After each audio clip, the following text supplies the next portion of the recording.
pass now to Mr. Gidon Bromberg, the Israel Director for EcoPeace Middle East.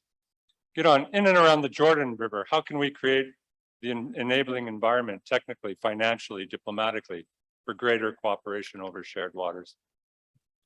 So thank you, Mark, for that question and the organizers for the invitation. EcoPeace is a unique organization that brings together Israeli, Palestinian, and Jordanian environmentalists. And we've been working together for close to 30 years to promote cooperation and resolve our environmental crisis issues. The Jordan River, south of the Sea of Galilee to the Dead Sea, if you haven't visited, sadly, has been turned, much due to the conflict, into little more than a sewage canal. But it's in fact water issues like these that in the time of the climate crisis present an opportunity, an urgency to promote cooperation where sadly the broader peace process issues have lost, unfortunately, their sense of urgency. And therefore, at EcoPeace, we've been working to promote that cooperation in two broad fashions. One, through promoting bottom-up advocacy, bottom-up interventions that build constituencies among Palestinians, Jordanians, and Israelis to solve transboundary water issues.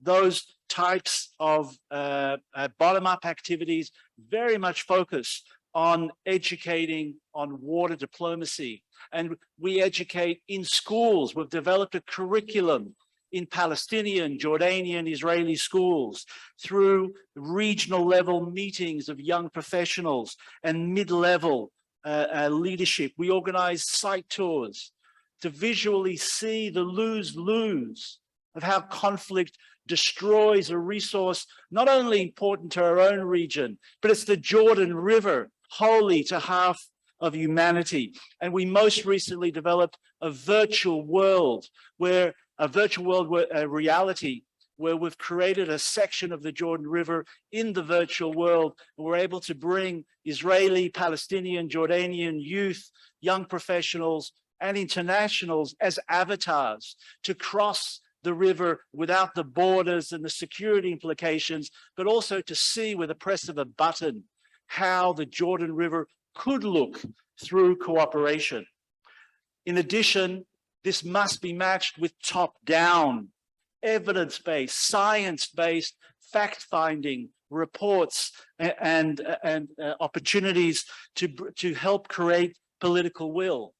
We prepared the first ever Jordan Valley Master Plan that's helped bring investments of about $100 million to start removing some of the sewage on the Israeli, Palestinian, and Jordanian sides. And for the first time in 2014, some fresh water released. Perhaps some of you saw that in November of last year, Jordan and Israel signed a historic declaration of intent where Jordan will sell renewable energy from its vast desert areas to Israel that will power desalination plants on the Mediterranean that will produce desalinated water and sell water back to Jordan. We see the possibility of helping to rehabilitate the Jordan River as this water moves west to east.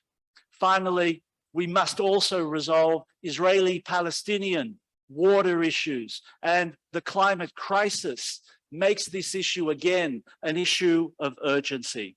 And finally, I want to highlight a report and a call for a green-blue deal that EcoPeace launched in 2020, very much inspired by Europe's Green Deal. But here we've added the word blue because of the importance of water. And we think this framework of green-blue deals that look to solve issues not sufficiently at a national level and not only at a global level, but by focusing at regional levels. And the green-blue deal for the Middle East can be adapted to other regional settings, such as here in Central Asia. Finally, let me thank the Swedish people, the American people, USAID and CEDA for several decades of supporting EcoPeace.